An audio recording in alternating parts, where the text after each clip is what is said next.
USS Gerald R Ford बहरी बेड़े पर आग लग गई है। जी हां, आपको बताते चलें कि ये दरअसल अरब सागर में इस वक्त गेराल्ड आर फोर्ड मौजूद है और ये अमेरिका का सबसे महंगा और सबसे ताकतवर बहरी बेड़ा माना जाता है। और खबर यह आ रही है कि यूएसएस गेराल्ड आर फोर्ड बहरी बेड़े पर आग लग गई है और इस आग की घटना से अमेरिका को बड़ा झटका लगा है।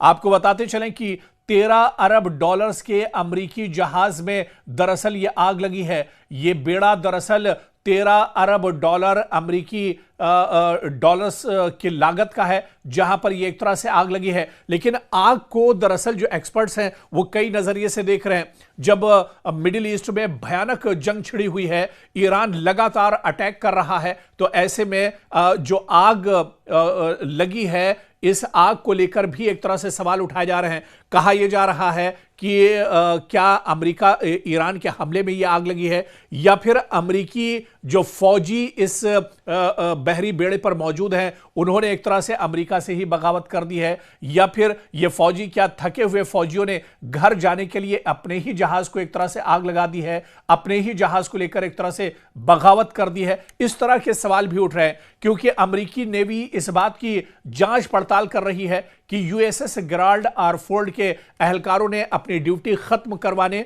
और घर जाने के लिए जानबूझकर अपने ही जहाज को आग लगाई थी। यह बहुत बड़ा सवाल है। आप देखिए कि यह बहरी बेड़ा, यह जहाज जून 2025 से समंदर में है। अमेरिकी नेवी के vice chief admiral gym Kilby ने सीनेट को बताया कि यह डिप्लॉयमेंट अब तकरीबन 11 महीने तक चलेगी और जहाज मई से पहले वापस नहीं जाएगा। इन फौजियों को महीनों पहले घर जाने को कहा गया था, फिर इनकी ड्यूटी बढ़ा दी गई, फिर दोबारा इनकी ड्यूटी बढ़ाई गई और फिर इन्हें 2003 के बाद मशरिक़ वस्ता के सबसे बड़े मिलिट्री ऑपरेशन में झोंक दिया गया। और अब शायद इनमें से कुछ ने यह फैसला कर लिया कि इस जहाज से निकलने का वाहिद रास्ता इसे आग लगाना है। तो जिस तरह से इस बहरी बेड़े को, अमेरिकी बेड़े को आग लगी है, इसे कई तरह से देखा जा रहा है। एक तो यह कि क्या ईरान ने इस पर हमला किया है। ईरान पर हमले को लेकर अमेरिका भी एक तरह से नकार रहा है। जब ईरान ने हमला नहीं किया तो फिर इस बहरी बेड़े में आग कैसे लगी। इस वजह से जो एक्सपर्ट और माहिरीन हैं वो ये कह रहे हैं कि इस पर नेवी के जो जवान हैं वो दरअसल एक लंबे वक्त से अपने घर नहीं गए हैं। पिछले साल 2025 से वो अपने घर वालों से नहीं मिले हैं, वो अपने बाल बच्चों के पास नहीं जा पाए हैं। ऐसे में जो स्टाफ यहां पर मौजूद है, सिक्योरिटी फोर्सेस के जो जवान हैं, उनमें दरअसल गुस्सा है, नाराजगी है। वो अब ड्यूटी छोड़कर जाना चाहते हैं। वो ज़हनी तौर पर बहुत ज्यादा थक चुके हैं। इस वजह से उन्होंने भी अब यहां से निकलने का एक रास्ता निकाला और इस जहाज को एक तरह से आग लगा दी।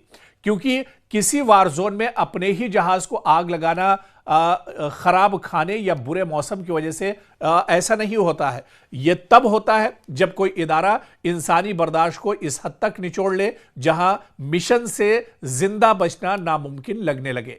यूनान की तरफ जाने का मतलब यह है कि खलीज के महाज पर मौजूद वाहिद अमेरिकी सुपर करियर वहां से निकल रहा है। जब यह जहाज यूनान में खड़ा होगा तो हुर्मुज की हिफाजत, बहरी जहाजों का स्कॉट और ईरानी माइंस को रोकने का वो सारा मिलिट्री दबाव मजीद खत्म हो जाएगा।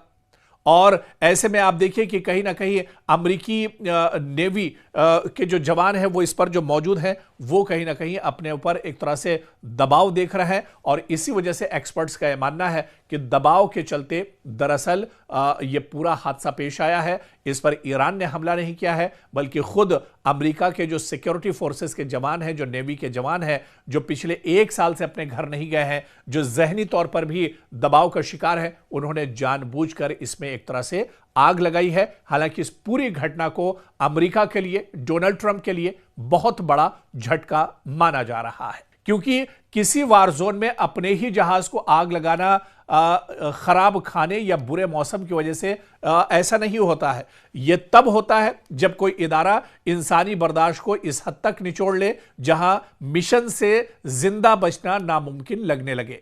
यूनान की तरफ जाने का मतलब यह है कि खलीज के महाज पर मौजूद वाहिद अमरीकी सुपर करियर वहां से निकल रहा है। जब यह जहाज यूनान में खड़ा होगा तो हुर्मुज की हिफाजत, बहरी जहाजों का स्कॉट और ईरानी माइंस को रोकने का वो सारा मिलिट्री दबाव मजीद खत्म हो जाएगा।